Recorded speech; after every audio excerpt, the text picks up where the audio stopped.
누적이 참 많은 그런 나라고, 지금은 이제 공산주의 국가를 오래 하다 보니까 많이 망가진 상황인데, 그래도 뭐 갖고 있는 워낙 뭐 국부가 큰 나라고, 우리와 함께 해서 서로 좋은 일이 참 많겠다 한데, 사실은 미국에서 그렇게 별로 반가워하지 않는 그런 관계라 사실은 어렵습니다. 그게 정부끼리는. 노태우 정부 시대 때 원곡결에 수교는 했습니다만, 아마 뭐 여러 가지 국제관계 역학상 정부 주도로 러시아의 관계를 걸어가기는 쉽지 않고, 그래서 사실은 민간이 좀 참여해서 민간들이 좀 앞장서서 러시아의 관계를 좀 확대해 나가는 게 좋겠다, 그런 말씀을 하셔서 저는 아주 기꺼이 동참을 하고, 그래서 사실 코러스가 전 양반이 광주에 계시니까 함께 무슨 일을 하러 서울에 올라오셔도 보지만, 저도 그래서 덕분에 광주를 많이 내려오고, 그래서 오늘 이 자리까지 이렇게 오게 됐다는 것을 말씀을 드립니다. 코러스에 관심을 좀 가지시고, 그래서 제가 명함도 코러스 명함을 가지고 지금 와서 여러분들께 나눠드렸는데, 앞으로 많은 그런 도움이나 이런 게 또 기대하면 좋겠다고 그렇게 생각이 듭니다. 오늘 사실 여러분들께 무슨 말씀을 드릴까 하다가, 제가 이런 얘기 드리면 좀 웃기는 얘기인데, 고향이 어디냐고 물어보면 한 반은 저보고 충청도 사람이라고 하는 사람이 있고, 반은 전라도지요 이렇게 얘기하는 사람이 있습니다. 특히 뭐 경상도 쪽에 가면 다 전라도 사람인 줄 압니다. 근데 사실은 저는 고향은 충청북도 충주입니다. 그리고 호남은 어릴 때부터 많이 사랑하게도 했던데, 그 이유에 대해서 지난번에 제가 우리 이규환 목사한테 말씀을 드렸더니 저보고 그 얘기 꼭 좀 우리 다른 분들한테도 해달라고, 그래서 그 말씀부터 먼저 잊기 전에 드려야 될 것 같습니다. 제가 어릴 때 저는 이제 자유당 끝물에 초등학교 교육을 받기 시작해서, 그 다음에 이제 4.19 나고 이승만 대통령이 하야하고 민주당 정부 시절이 잠깐 있었죠. 그러고 나서 그 다음에 좀 더 지나서 이제 박정희가 5.16을 일으키고, 다시 이제 공화당 군사정부가 들어서면서, 사실은 이제 혁명정부가 그 경제정책을 만들고 시작한 게 65년도입니다. 그 전까지 제가 초등학교 다닐 때 대한민국에서 가장 인구 밀도가 높은 도가 어디냐? 전북이었습니다. 그 인구 밀도가 제일 높은 데가 전라남도였어요. 왜냐? 그 당시에 제일 잘 살던 데가 전라남북도였습니다. 그때 이제 우리나라가 농업국가 시절이죠. 농업국가는 대한민국의 생산물이라는 게, 경제적 가치가 있는 게 농산물밖에 없던 시절이니까 쌀이 많이 나는 곡창지대가 잘 사는 데죠. 그러다 보니까 이 전남북이 인구도 가장 많고 돈도 가장 많고 천석군 만석군들이 살고 있는, 그래서 전라도에 와서 밥을 먹으면 다른 지역이랑 밥상이 다르죠. 막 반찬이 그냥 상에 겹치게 이렇게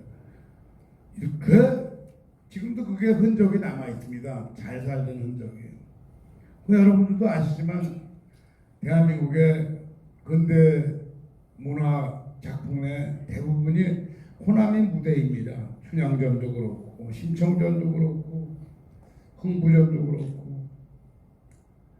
호남 이외의 지역은 사실 문화적인 그것도 별로 그렇게 크게 융성하지 못했습니다. 왜냐하면 농업국가 시절에 쌀이 최고인데요. 뭐.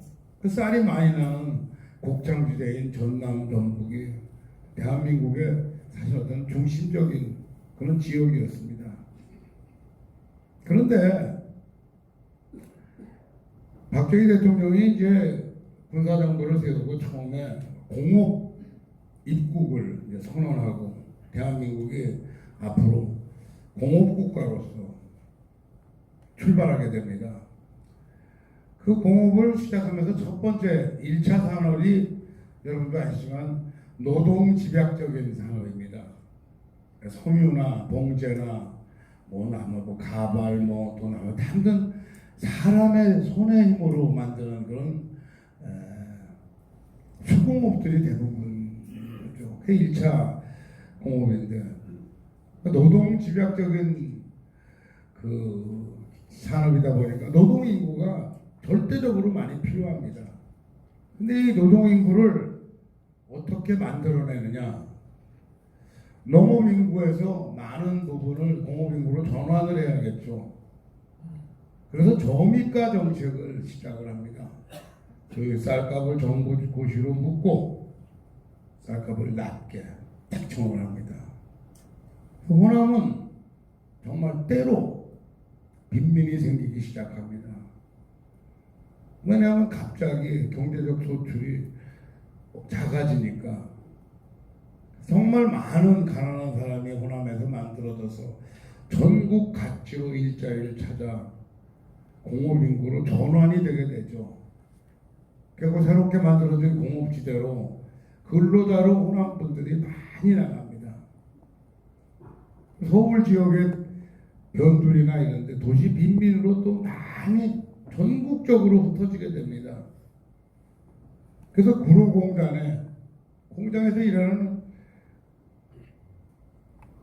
그 공원들이 대부분 다 호남 분들이 많았습니다. 그래서 제가 그런 얘기를 했어요. 사실은 우리나라의 경제 발전을 이룬 가장 1등 공로자는 호남 분들이다. 그 숨겨진 역사를 대한민국 사람들이 대부분 모르고 있다. 그 과정 속에서 호남 분들이 전국적으로 흩어지면서 각 동네 가서 그 원래 있던 토착민들한테 얼마나 많은 서러움을 받았겠습니까? 그러면서 호남 향후화라는 게 전국적으로 이렇게 많이 생겼죠. 근데 전국적으로 나쁜 그런 편견이나 선입견들이 많이 만들어지게 되는 게 호남 사람들은 지들끼리만 논다. 왜냐면 객지에 와서 그 원래 독창민들한테 여러 가지 서러움을 받으니까 당신들끼리 서로 위로하고 이러는 가운데서 그런 일이 생겼을 겁니다.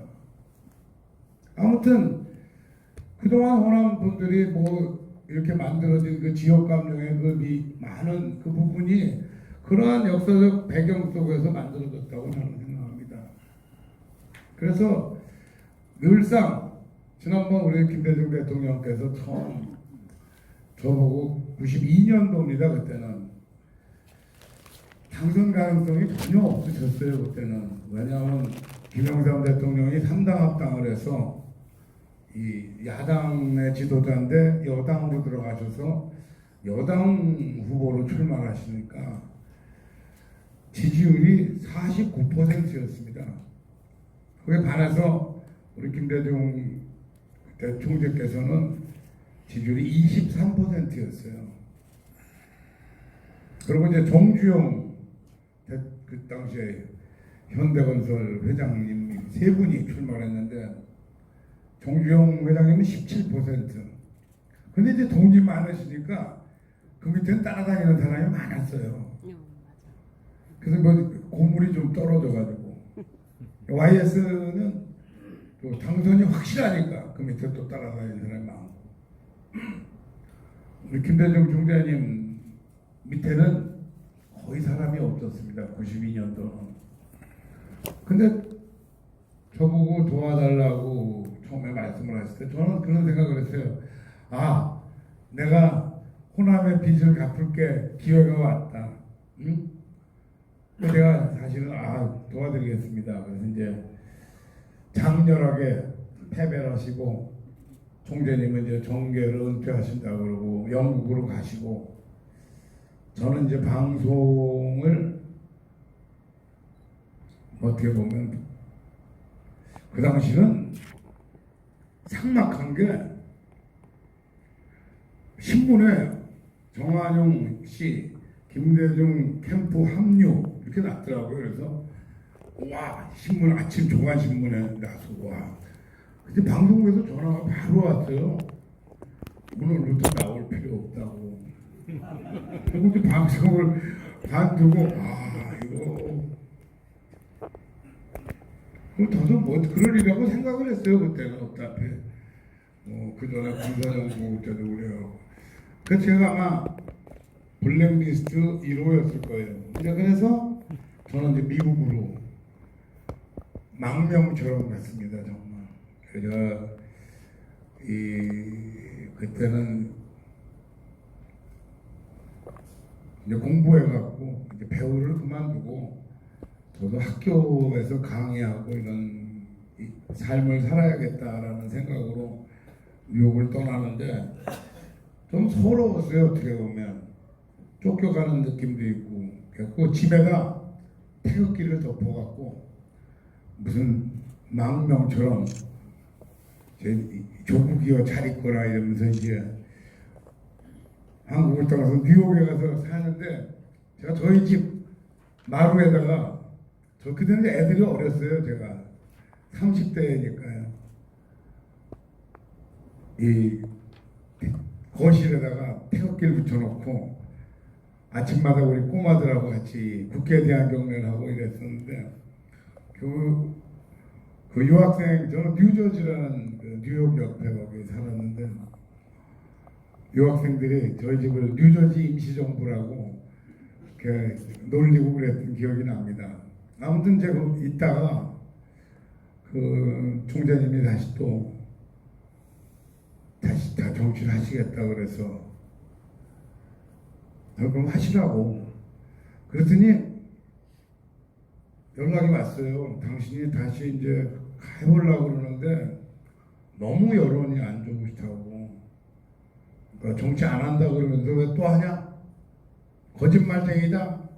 뭐 그래갖고 아주 자기에 대한 비난이 너무 심해서 되게 힘드시다고. 그래서 조순 씨라고 그 당시에 서울시장을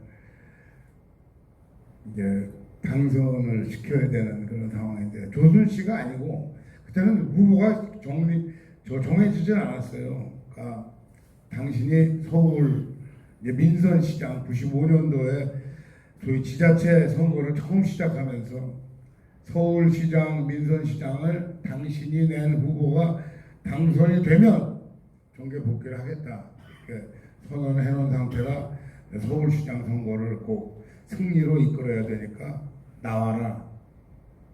저는 그때 공부 한참 할 때라 알았다 그러고서 안 나왔죠. 그리고 이제 영어도 좀 잘하게 됐어요. 처음에는 강의도 못 알아듣고 고생을 한 2년 하다가 이제 좀 풀려가지고 영어도 좀 하고 뭐 학교 생활도 재미있고 근데 자꾸 나오라고 전화를 여러 번 하시는 거예요. 그래서 네 그러고 그냥 건성으로 그랬더니 화를 내시는 거예요. 사람이 그렇게 진심으로 얘기를 하면 좀 말길 알아들어야지 그렇게 근데 그래서 또 너무 서운해 하시는 거예요. 저희 집사람 보고 보따리 싸자 들어가자.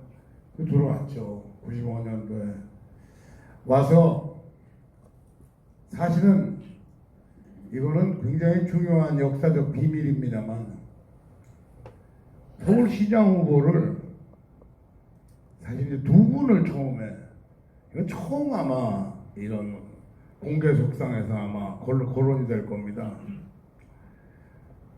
근데 그때는 사람이 정말 없던 시절이에요. 정계 복귀를 하시면서 당을 만들기 전이니까. 그럼 제가 먼저 모시고 간 게 이종찬 선배입니다. 저는 개인적으로 고등학교 선배라 이종찬 선배가 그 전에 저쪽 저희 민정당 사무총장을 하고 이 560 정부에서 일을 하던 사람인데 김영삼 당시 그 김영삼 씨가 이제 합당 3당 합당을 하면서 들어오면서 대통령 후보 경선을 해서 김영삼 씨한테 이종찬 선배가 지고 탈당을 해서 밖에 나와 있는 상황인데 제가 김대중 총재한테 갑시다. 그래가지고서 이종찬 선배를 데리고 와서 이종찬 선배가 그때 DJ를 모시고 있을 때죠. 그리고 조승형 판사라고 잘 아시잖아요. 조승형 판사님이 또 아주 측근해서 모실 때입니다. 그래서 서울시장 후보를 두 분이 한 분씩 추천을 하셨는데 조승형 판사는 이회창 당시 대법관을 하시다가 나와서 국무총리를 하시다가 YS랑 틀어져 가지고 이 집에서 두문불출하고 있을 때예요. 근데 그 당시 또 여론이 서울 지역 여론이 김대중 이 총재가 지명하는 사람이 무조건 서울시장이 된다 이런 여론이 있을 때예요. 그래서 조승용 판사는 이회창 씨를 서울시장 후보로 내자. 그리고 우리 이종찬 선배는 당시 한국은행 총재를 하다가 역시 김영삼 대통령이랑 싸우고 집에 가서 두문불출하고 있는 조순 씨를 만나고 가서 조순 씨도 서울시장을 하고 싶어 하니까 조순 씨를 하자. 그래서 사실은 이회창 선배는 조승용 판사가 밀고 이종찬 선배는 이제 조순 선배를 밀고 이래서 김대중 총재께서 결정을 하십시오. 그래서 총재님이 장고에 들어가셔서 하루만 시간을 다오. 그 당신께서 저녁 때 결정을 했다. 다 들어와라. 그래서 동교동에 다 들어갔더니 조순 씨로 결정을 했다. 이제 그분이 이회창 씨는 너무 날카로운 것 같고 조순 씨는 사람이 그래도 편안한 것 같다. 그래서 결정을 하셨는데 저는 지금 생각해도 그 결정은 참 어떻게 보면 김대중 총재님 생전에 가장 잘못한 결정 아니었나 생각합니다. 왜냐하면 그래서 조순 시장 선배님이 서울시장이 됐습니다. 저희가 정말 열심히 도와서. 근데 시장이 되자마자 탈당했어요. 제가 그때 그 조순 선배한테 느꼈던 배신감은 말로 할 수 없었습니다. 제가 사실 저 고등학교 대선배님이십니다. 제가 그때는 매일 아침 일어나서 그 당시에는 우리가 당이 없을 때예요. 김대중 총재께서 정계 복귀하기 전이라. 그래갖고 유세를 다니면 조순 후보와 김동길 박사라고 아시잖아요. 그 김동길 박사가 조순 선배랑 친구입니다. 김동길, 정한용 셋이 유세를 다녔어요. 그 정말 매일 아침 새벽 5시에 봉천동 조순 선배님 댁에서 아침 먹고 새벽부터 출발해가지고 나가서 서울 시내를 해가를 하고 돌아다니면서 유세를 해서 당선을 시켜놨더니 바로 나가니까 제가 어디 공식적인 자리에서 선배임에도 막 쌍욕을 하고 삿대질을 하고 이래가지고 그분이 사이가 정말 서먹했다가 재작년인가 어디 자리에서 마주쳤어요. 그래갖고 제가 가서 앉아가지고 손을 붙들고 잘못했었다고, 지나고 나서 생각하니까 제가 잘못했었다고 그랬더니 우시더라고요. 눈물이 그런 하신데, 조순 선배도 후회가 많으셨죠. 그때 잘못 판단하고 우리 김대중 총재를 배반했던 그런 아마 생각을 하셨을 거예요. 그러니까 잠깐 정치를 하면서 그동안 정말 많은 배반의 세월을 저는 이렇게 겪어왔습니다. 그래서 그 세월 속에서 정치가 참 더덥구나. 제가 정치에 관한 얘기를 별로 안 드리려고 그랬는데, 또 대중문화 정치하면 제가 드리려고 그랬던 얘기는 또 다른 얘기입니다만, 오늘 우리나라 정치에 대한 얘기를 좀 드리면은, 우리나라 정치가 좀 독특하잖아요. 지금도 대한민국이 가장 크게 잘못된 게 정당 중심의 정치를 하다 보니까, 제가 미국에 살면서 그래도 한 3년 동안 그래서 뉴스를 보잖아요. 미국 뉴스를, 신문도 보고. 그래서 한국에 와서 또 뉴스 보고 이러면서 가장 다른 점이 뭐냐, 미국 뉴스에 미국도 당이 있습니다. 공화당 있고 민주당 있고. 민주당 당대표 나온 거 보셨어요? 미국 뉴스에 공화당 당대표 나와서 설치는 거 보신 적 있습니까? 미국에 민주당 당사가 어디 있는지 아십니까? 공화당 당사가 있습니까? 모릅니다. 당대표가 왜 필요합니까? 당대표가 있긴 있을 거예요, 미국도. 하지만 역할이 없습니다. 근데 이게 대한민국은 정말 웃기는 나라가, 미국처럼 대통령 중심제 국가입니다. 우리는 대통령이 있습니다. 미국처럼. 근데 정치는 일본식으로 합니다. 일본은 의원 내각제랍니다. 다수당의 내각을 구성하는. 근데 일본은 당이 중요합니다. 우리는 이렇게 정당 중심 정치를 할 이유가 전혀 없는 나라입니다. 이거 뭐 맨날 당대표를 중심으로 매일 당파 싸움을 그냥 이렇게 하려는데, 저 늘 신기한 게 뉴스에 그렇게 많은 정치학자들이 나와서, 또 정치 선배들이 나와서 그 스스로의 문제점을 모르나? 제가 얘기하면 그렇구만 그래요 그때.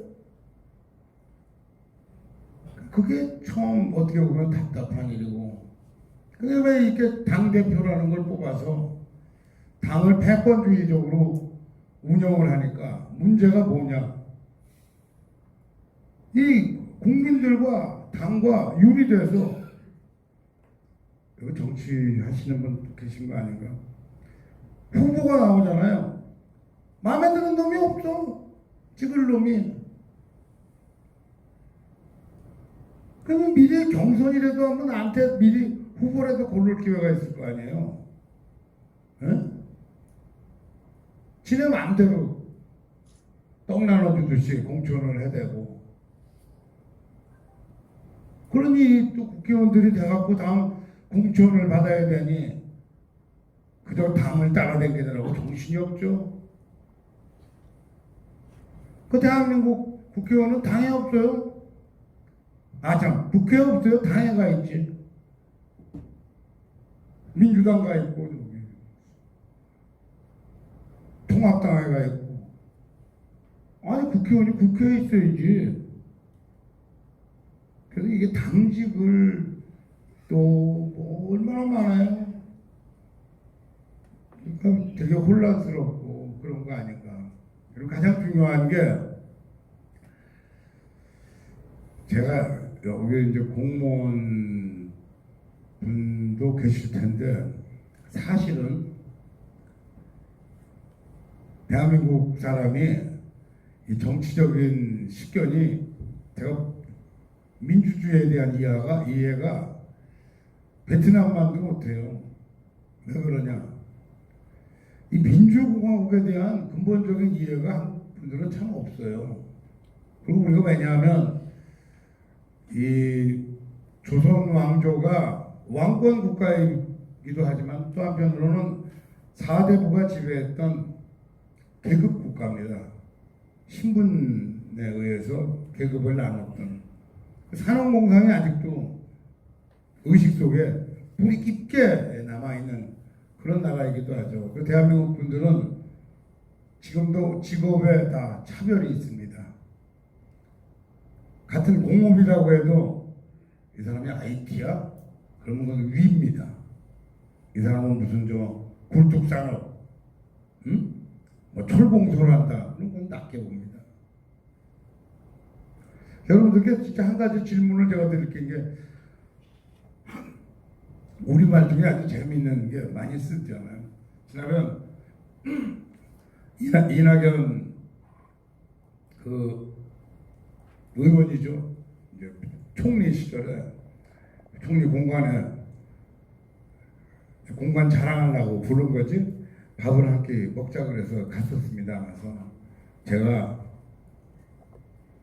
사실 그날 되게 서운해서 왔는데 제가 서민이라는 말을 그 정부 공식 용어예요. 사실은 서민 경제가 어떻냐, 뭐 서민 생활이 어떻냐, 서민이란 말이 거기에 대해서 생각을 좀 해봤냐? 서민이라는 게 무슨 말이냐 도대체? 국민도 아니고 시민도 아니고 서민이 뭐냐? 빈민도 아니에요. 가난하다는 뜻이 아니에요. 계급적으로 아래에 있는 사람이다 이게요. 이건 현대 국가에서 있을 수 없는 개념의 용어입니다.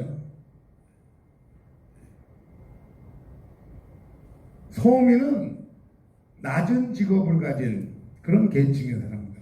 식당을 해서 재벌이 되잖아요. 서민 갑부래. 그게 잘못됐죠. 아직까지 평등이라는 게 민주주의의 가장 기본적인 원리인데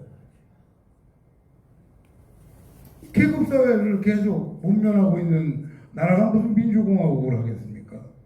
그래 서민이란 말부터 고쳐라.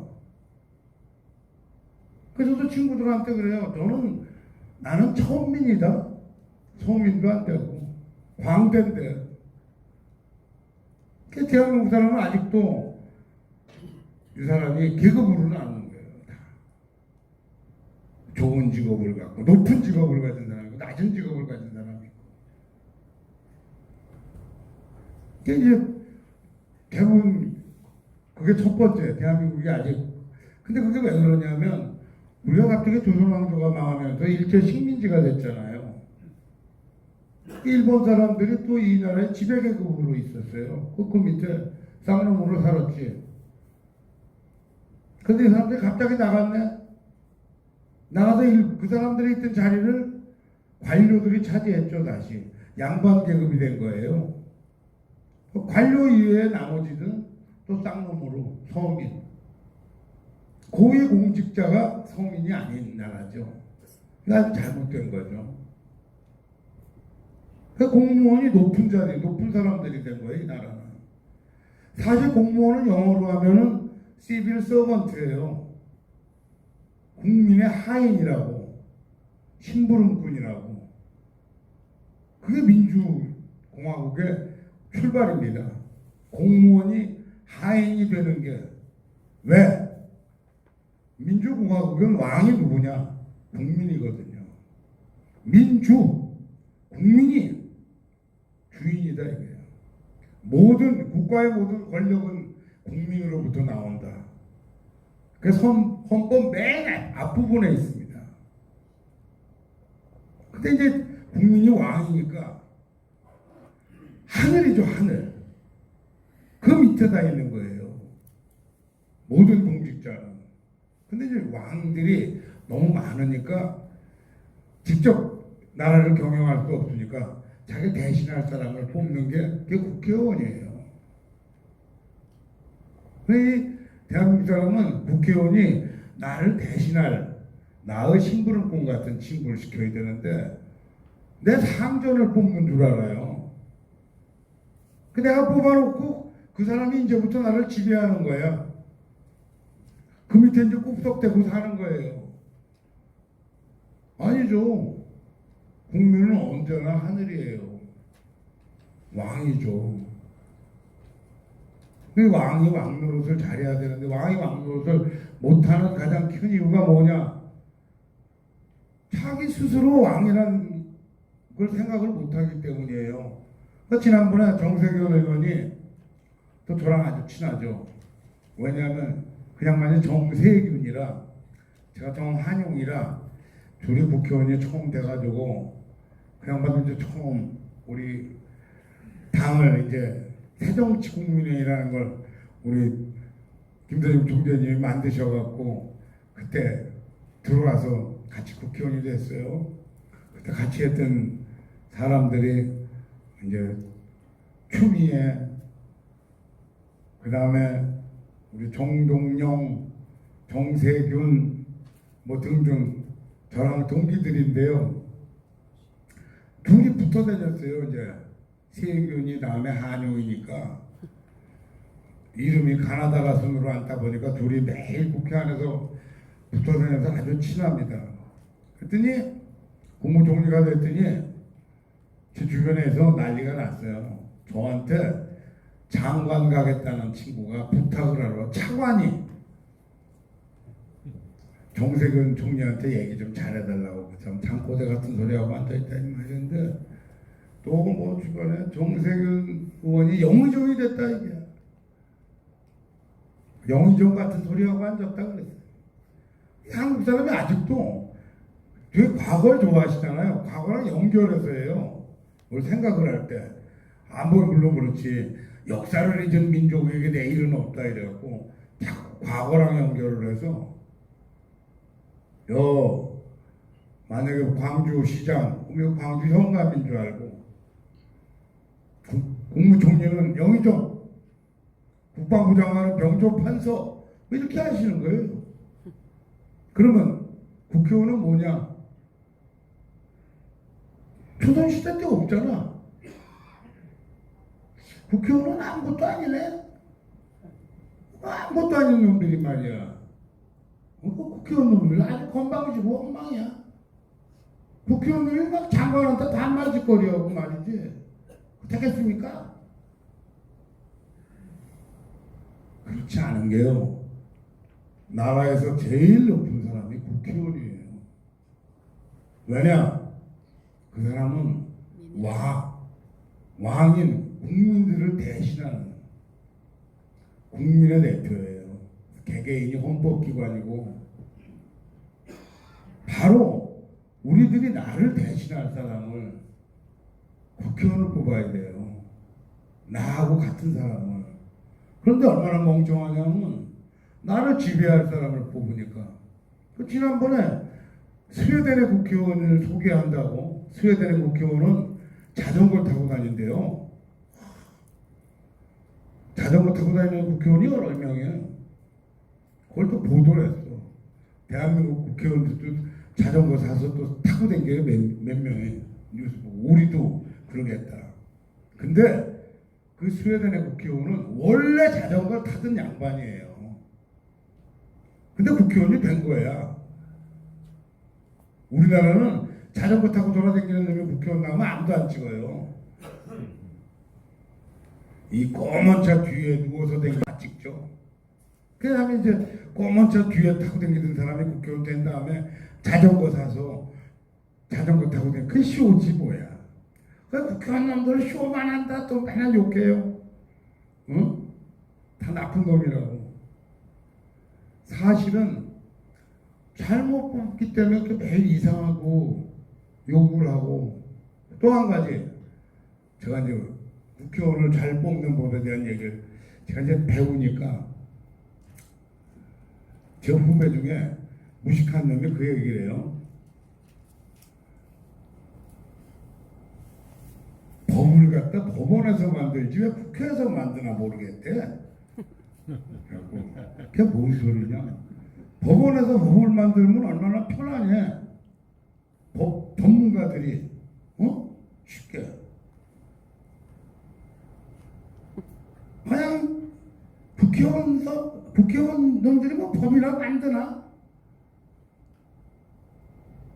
내가 진짜 답답하다. 법을 여기 아니 우리 변호사님이 계시고 법을 왜 만드냐 우리가. 법이라는 걸 만드는 이유가 뭐냐.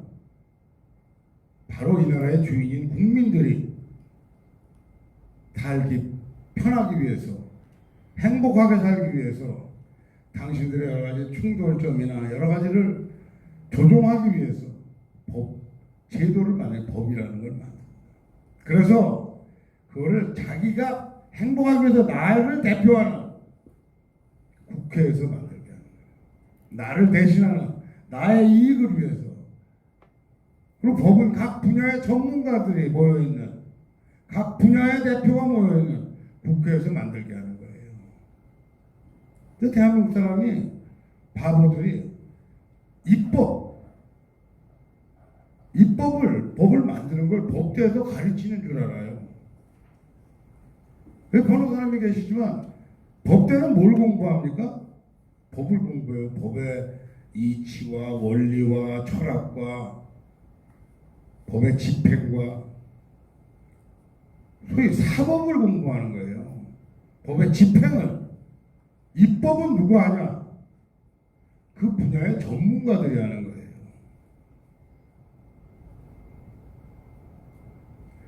경제 관련한 법은요, 경제 전문가가 더 잘 알아요. 문제점을. 어떻게 고쳐야지 좋겠나 하는 거를 경제를 담당하고 있는 전문가가 잘 알아요.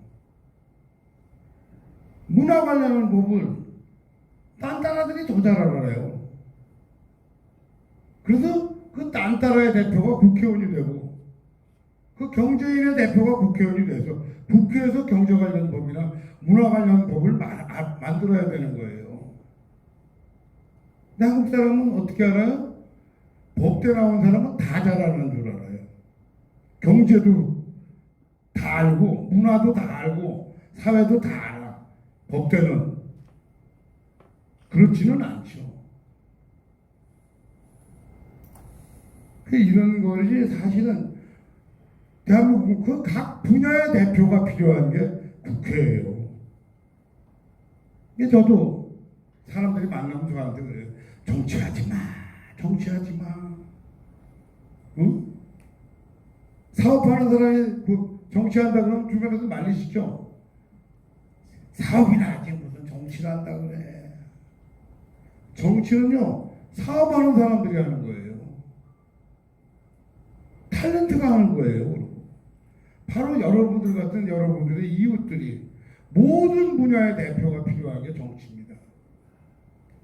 전두환 시대 때 아주 재미있는 표 하나가 근로자는 직장에서 일하고 학생은 학교에서 공부하고 정치는 정치인에게.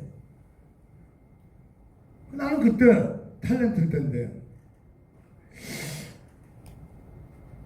그럴듯해 보이잖아요. 가만히 보니까 말 같지 않은 소리더라고. 근로자는 근로자이기 이전에 국민이고 학생은 학생이기 전에 국민이고 정치는 정말 오래전에 링컨 대통령이 얘기했듯이 민주정치는 국민에 의한 국민을 위한 국민의 정치이다. 바로 정치의 주인이 바로 우리들인데 내가 그날 무슨 어디서 탤런트 할 때 맨날 정치 얘기를 하면 넌 정치 얘기 좀 하지 마라. 자기는 정치 관심 없대. 근데 너 민주국민의 자격이 없다. 응? 정치는 바로 우리들의 몫이지 누구의 몫이냐. 정치꾼들이 정치를 전문으로 하는 사람이 국민의 대표가 정치를 많이 하다 보면 정치가가 되는 거예요. 나중에 이름으로. 정치는 정치학과 나온 사람이 하는 게 아니에요. 그 이제 대한민국 우리 국민들이 깨우쳐야 될 점이 그게 가장 크다고. 제가 옛날에 제 친구가, 제 외국하고 우리하고 좀 많이 다릅니다만 우리나라는 또 특히 계급사회다 보니까 직업이 이 연예인 이거 사실 천민이잖아요. 그걸 발견하게 된 이유 중에 하나가 또 어떤 연예계 후배 하나가 저한테 왜 우리나라는 그렇게 연예인에 대해서 도덕적으로 엄하냐? 왜 너무 그렇게 엄한 도덕성을 연예인에게 요구하냐? 만약에 연예인이 음주운전 한 번 하면 매장이에요. 퇴출이야. 뭐 어디 가서 뭐 노름을 했다?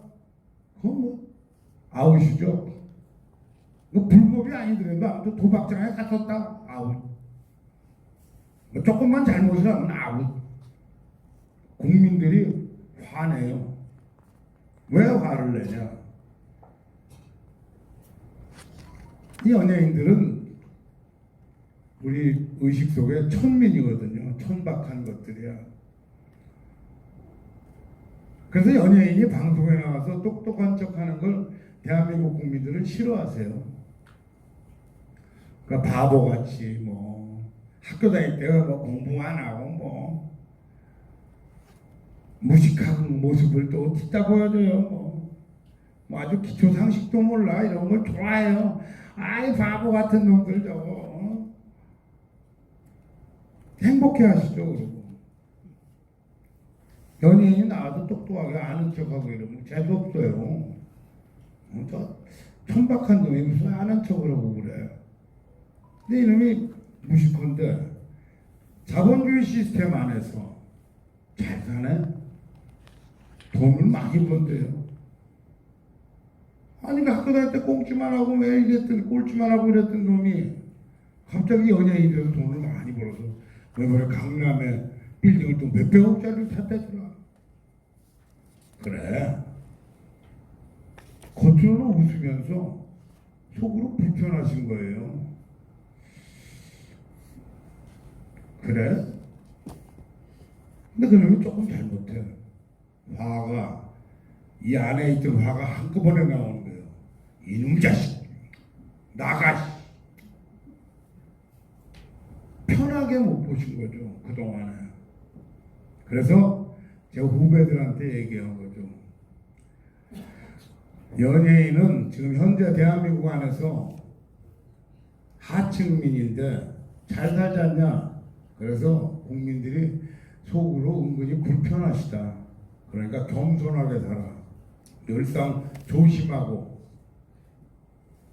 외국의 연예인은요 도덕적으로 정말 어떻게 보면 많이들 망가져 있죠. 여러분은 너무 잘 아시지만 그 해외 연예인은 대부분 마약하는 놈이 대부분이고 맨날 사고 쳐요. 보면 음주운전 뭐 맨날 하는 것 같아. 그래도 화 안 내죠. 그러려니 합니다. 그냥 연예인들이라는 게 뭐 원래 그 친구들이 그냥 사고를 많이 치는구나 그냥 이렇게 생각. 우리는 국민들이 분노하세요.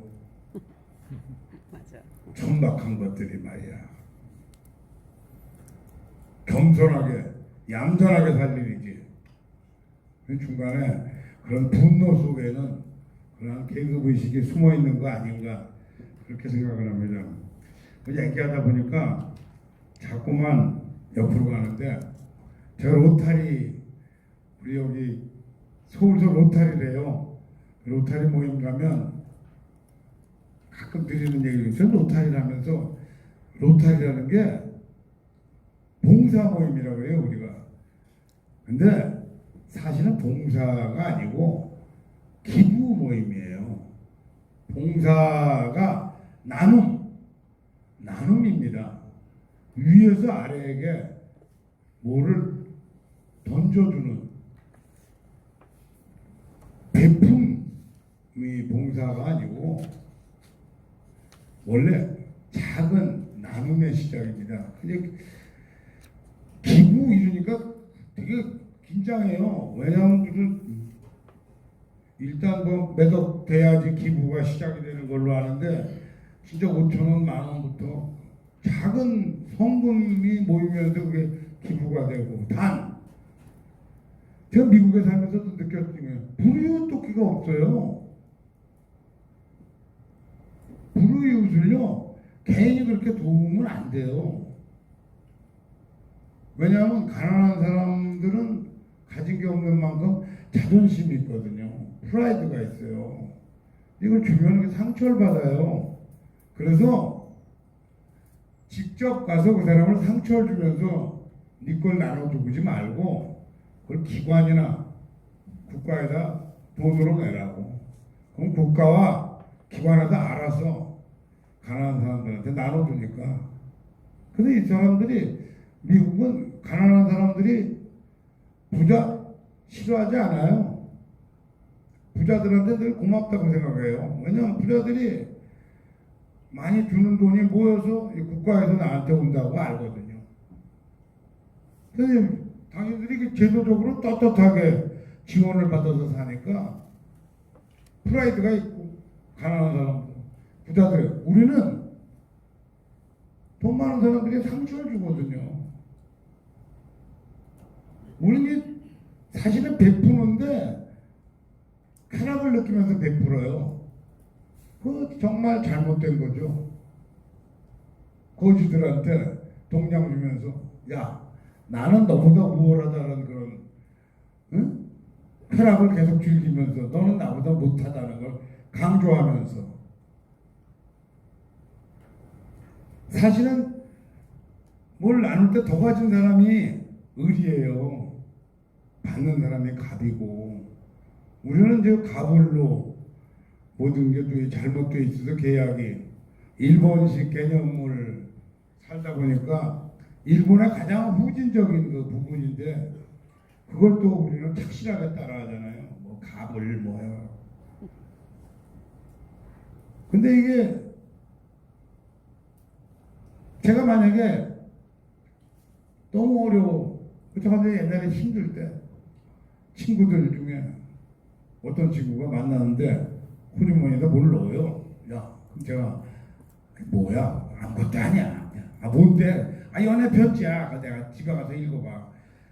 그럼 연애 편지가 있어요. 아무튼 알았어. 집에 가서 보면 돈이에요? 그냥 전화를 하죠. 야, 그럼 뭔 돈이야?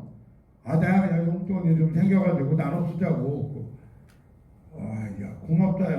아유, 야, 그럼 정말 고맙죠. 그런데 친구들 많이 모였는데 거기서 야 한영아 너 어렵지 요새 내 좀 도와줄까? 괜찮아 이 망할 놈아 그 진짜 욕이 신발 벗어서 한 대 패고 주고 싶죠 진짜. 한국 사람이 그런 게 많아요 아직도. 나눔에서 나를 위해서. 그 우리 지난번에 여기도 이제 경총이니까 돈이 많으신 분들이 계실 텐데 제 친구 하나가 벤츠 마이바흐인가 뽑은 거예요. 기분이 좋아가지고 야 차 좀 봐라. 그 사람들은 얘기 끝에 모두 친구는 얘기를 하는데 그 자식 아직도 소나타 탄다는 거야. 내가 야 이 망할 놈아 소나타 타면 어때? 너 사람들이 다 마이바흐 타봐. 전부 다. 그럼 너 폼 나겠어? 아무것도 아니지.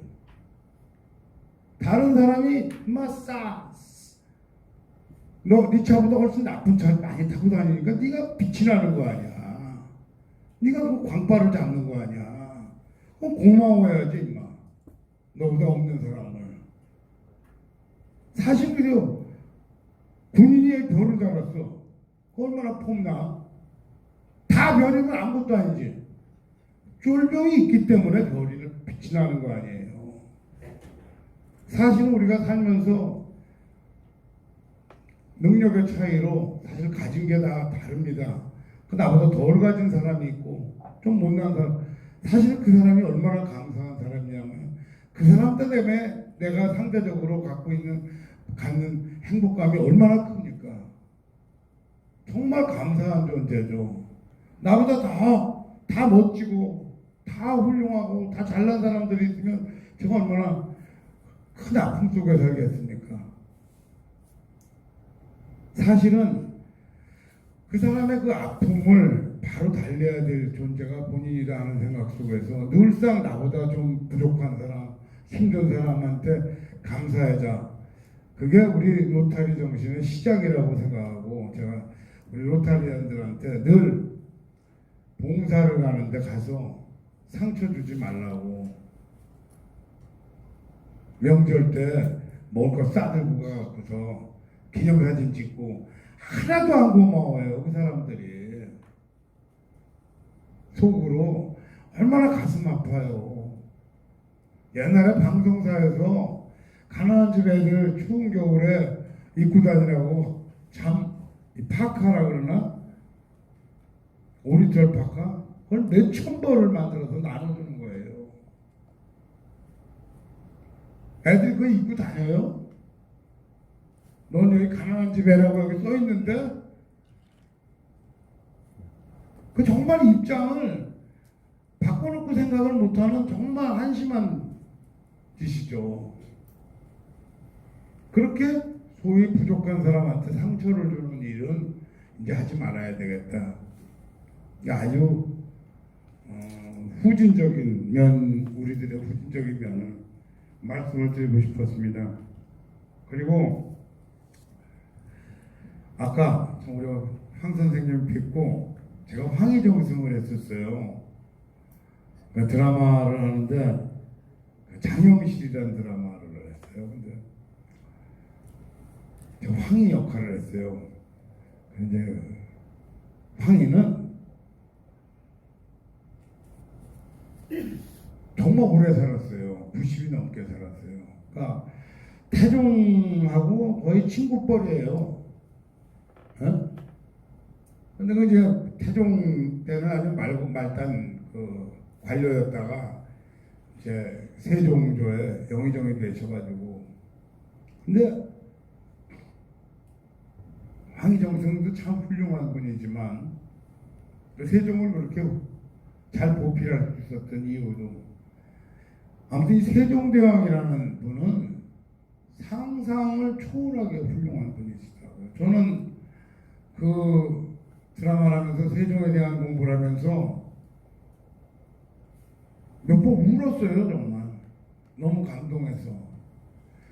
이렇게 훌륭한 임금님을 모셨었다는 게, 그 민족이라는 게 우리가 이런 훌륭한 임금, 진짜 역사에 없는 정말 위대한 임금님을 모셨었구나. 그래서 눈물을 몇 번 흘렸었습니다. 정말.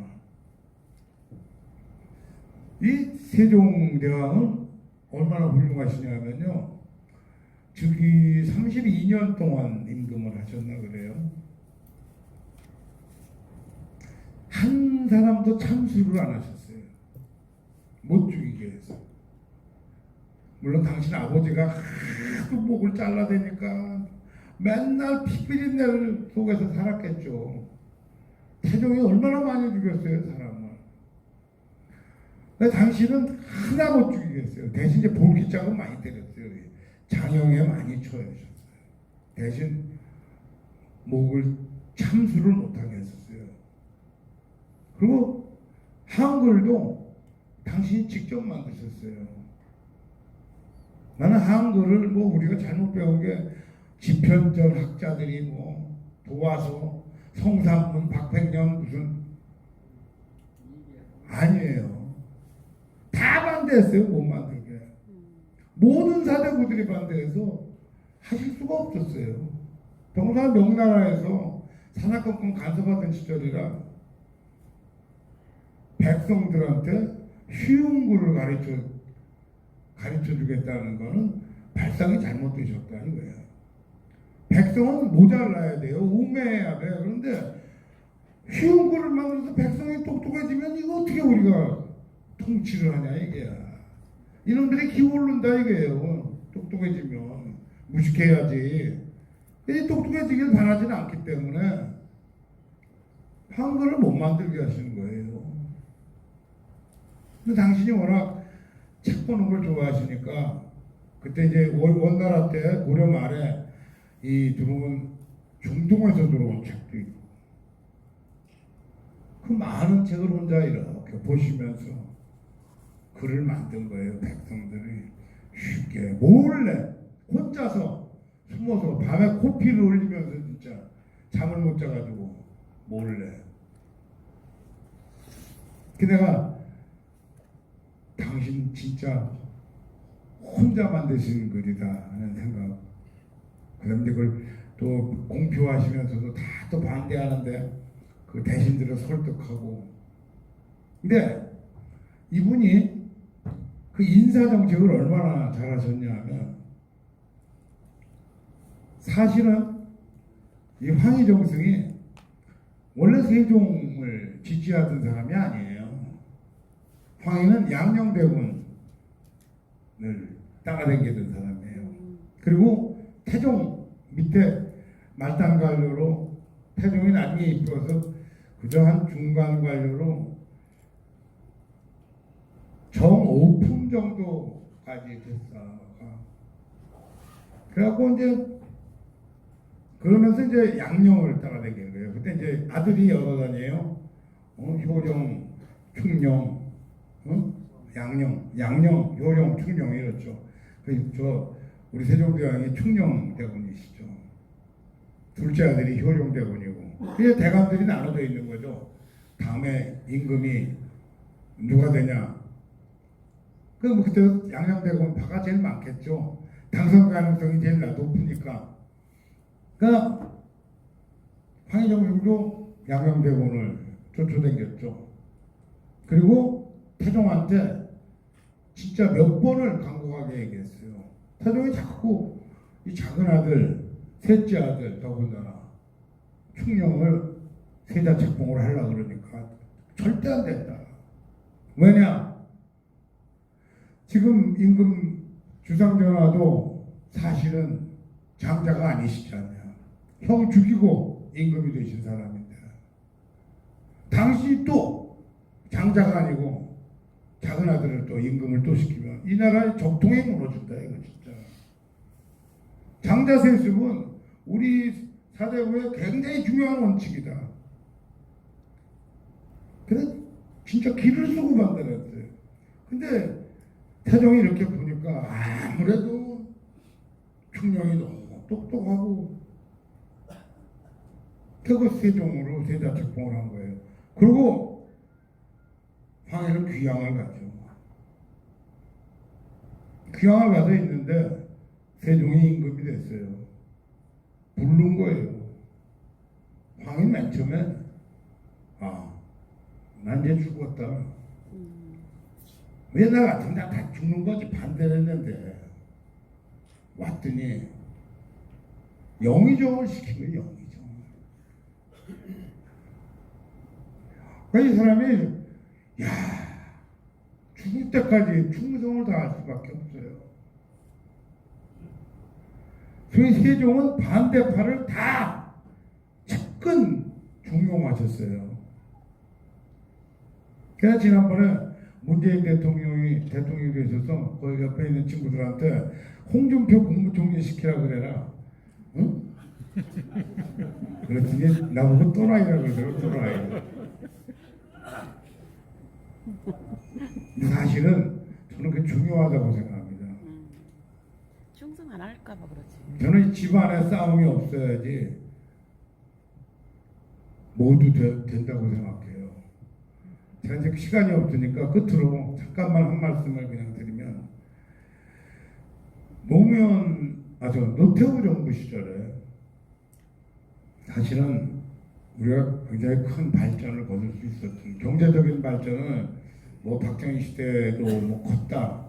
물론 이제 근대화가 시작되면서 우리 정말 산업화되면서 있지만 폭발적으로 우리나라가 경제적 부강함을 이루게 된 게 북방이 열리면서 러시아가 아니에요. 소련과 중국이 아니라 중공과 섞여졌어요.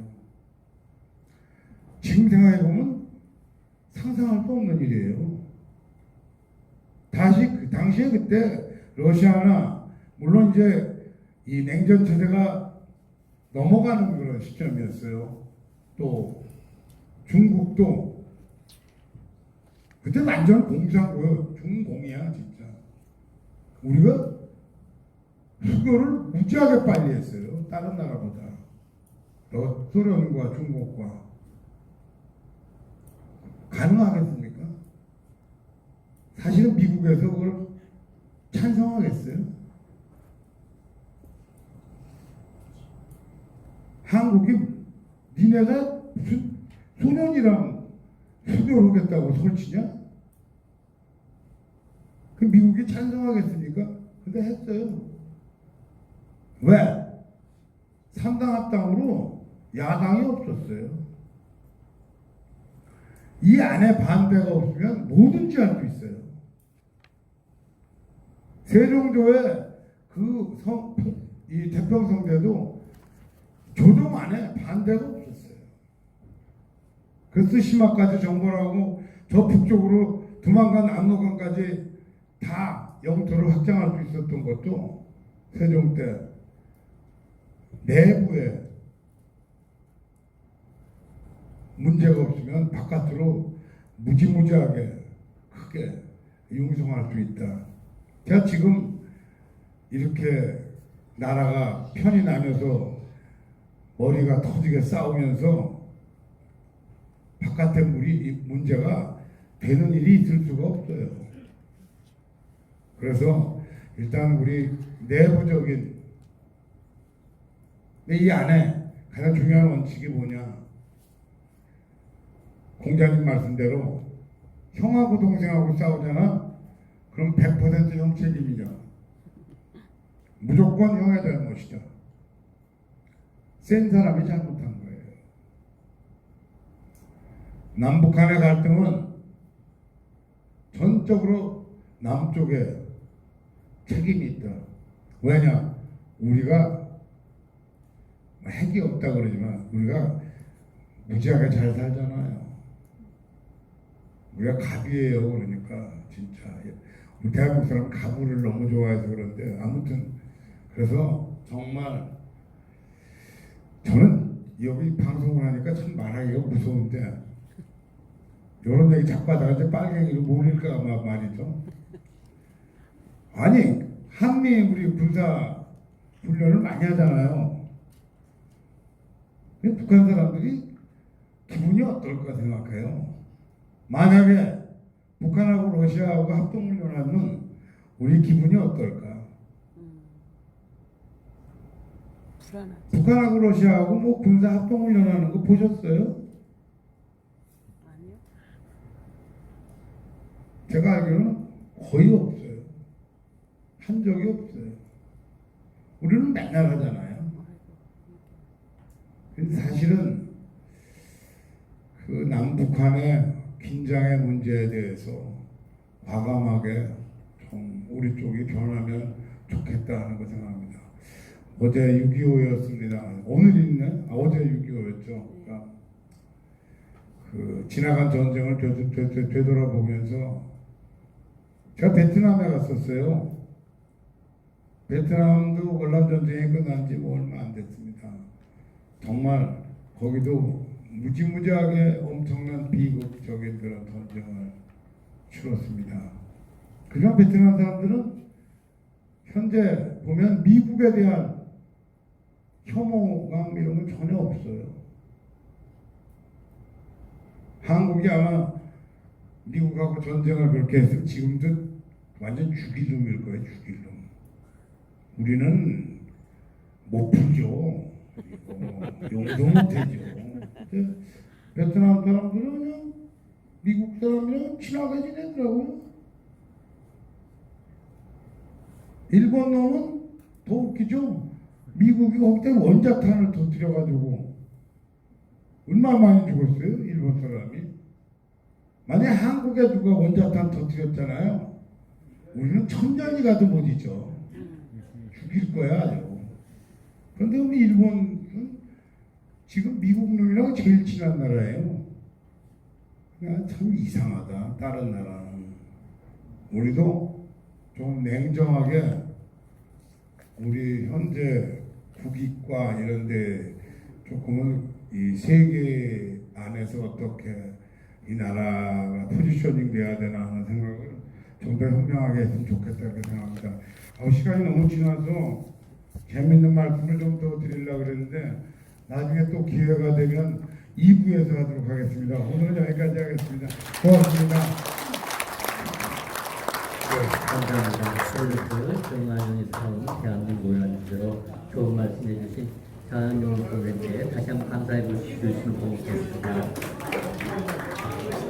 예, 오늘 포럼은 이것으로 마치고 다음 주는 조천호 전 지방과학원장을 초청해서 기후위기에 대해서 포럼을 준비합니다. 다음 주에 너무 많은 참석 바랍니다. 예, 안녕하세요. 안녕하세요. 네.